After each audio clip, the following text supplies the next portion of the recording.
man, it is getting hot in here.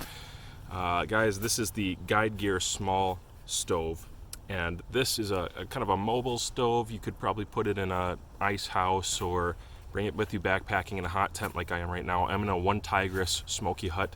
It's the little smoky hut that has enough room for, you know, maybe 2 people in the summertime if you're real friendly, 1 person for sure in the wintertime with your gear, and a stove of this size. It definitely fits this much.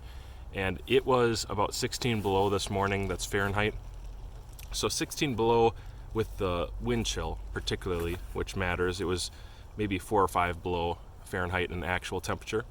And that's a big deal when you get inside of a place like this that blocks off that wind. You don't feel that wind chill anymore. And so an accurate temperature right now, I think, is 4 below Fahrenheit. And when I started this, it was 4 below inside and outside actual temperature. I let it go for, it's probably 7 or 8 minutes by itself. And I've got about 15 pieces of wood like this, just little blocks.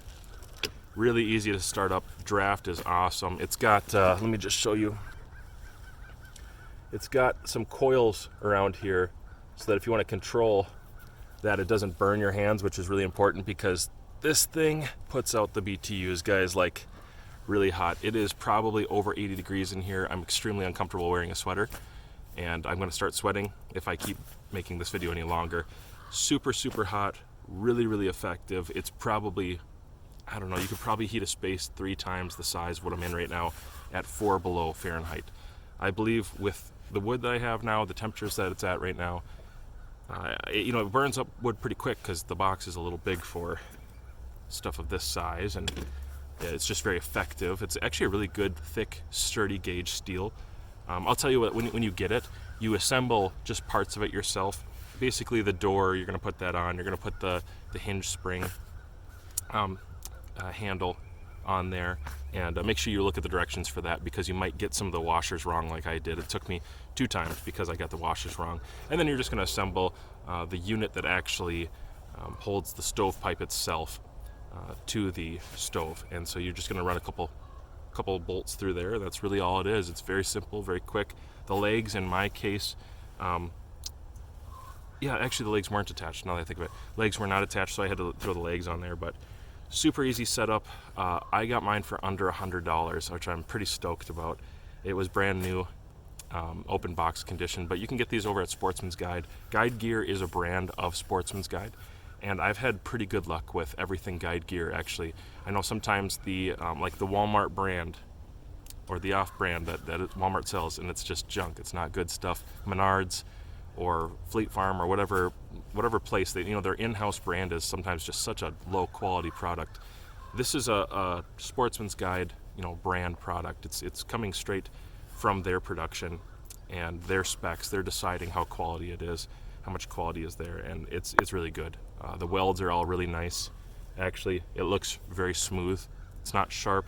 It's a little heavy for, backpacking, but I'm sledding things in, and so I'm very comfortable with what this is, especially in a tent like this. I think, I would like to get out and do like a 20 below night. I haven't done something like that inside of a tent. I've done some pretty cold nights with a big hot fire that I laid next to, and that's easy, guys. It's not hard to warm up next to a big fire. In fact, usually you just get too hot. You keep inching away from the fire because you're burning whole logs, 8-foot logs or whatever. With this, I don't have to collect as much firewood at all. I believe I could probably go a 10th, maybe a 15th the amount of firewood that I normally use on a really cold night. Maybe even less, guys. I don't know. I'm just seeing right now in the last short period of time, I still have, take a peek in there. Still have a little bit of wood in there, some really nice coals. It's burned up a few of the logs that I had in there. And it's hot in here. I just think that this is an awesome, awesome stove. Super affordable, good quality. The only thing that some people have had some trouble with is the way that the stove stacks. You're gonna stack pieces on top of the other, and there's a little bit of creosote, especially if you're not burning proper wood, or you're burning too much birch bark or something like that. A little bit of creosote drip does come down.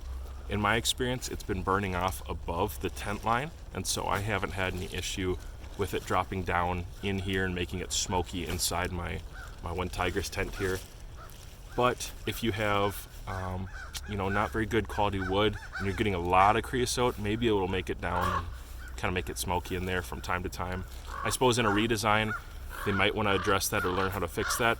That being said, the pipes themselves are actually way higher quality than I thought they'd be. They're fairly thick, and it's pretty tall. I really like the spark arrestor at the top. It seems like the best design to actually catch sparks and allow it to breathe. And so it's not one of those that has a grid. The grid pattern ones really inhibit a lot of the expelling of smoke, and sometimes they cause excess creosote because it just doesn't draft well. This thing drafts awesome, and it stops the sparks. I have no concerns about sparks landing on this. This is still nylon, and so you want to be kind of careful. I don't have any concerns about sparks landing on this. It seems like it does an amazing job.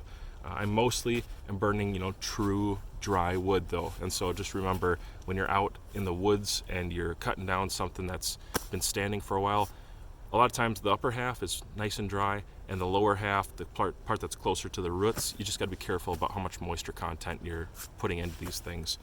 But for me, I've had some other wood stoves, and they were super disappointing. In fact, last year or 2 years ago, I almost got in trouble because my buddies and I were in a hot tent with one of my old stoves that was just not sufficient, we'll say that.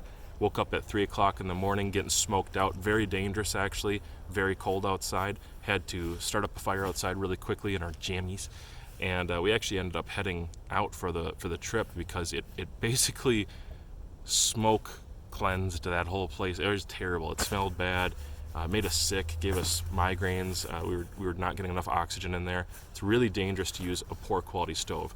This is not a poor quality stove. This is a very high quality stove. I'm so impressed that for the price they're putting this out.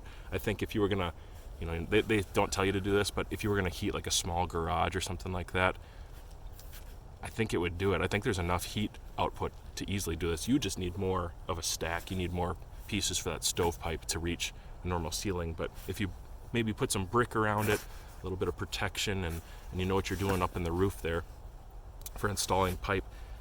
This is really meant to be more of a mobile deal for things like what I'm doing now, or an ice shack, or maybe a cabin, something like that. But I think you could heat a garage with it. It's not rated for that. It's not qualified. In fact, there's a tab on the back that's going to tell you it's not.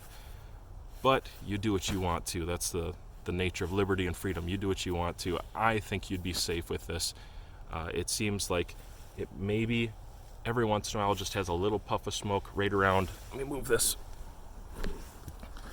Right around the door. Let's see. Maybe just a little bit gets around, but that's like hardly at all. Hardly anything. I don't notice much of it.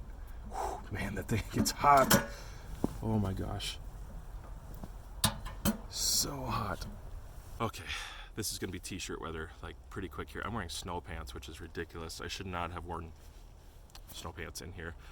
If you have any questions, go ahead and drop those down below. If you have any comments, if you've had experience with this or something from Guide Gear, I'd love to hear about that too. Again, go check out the Guide Gear small stove at Sportsman's Guide. There's also a bigger version. If you have a bigger space, check that out. But for the price, pound for pound, I really think this is the best stove on the market. This is not a sponsored review. They didn't give this to me. I paid for this with my own money.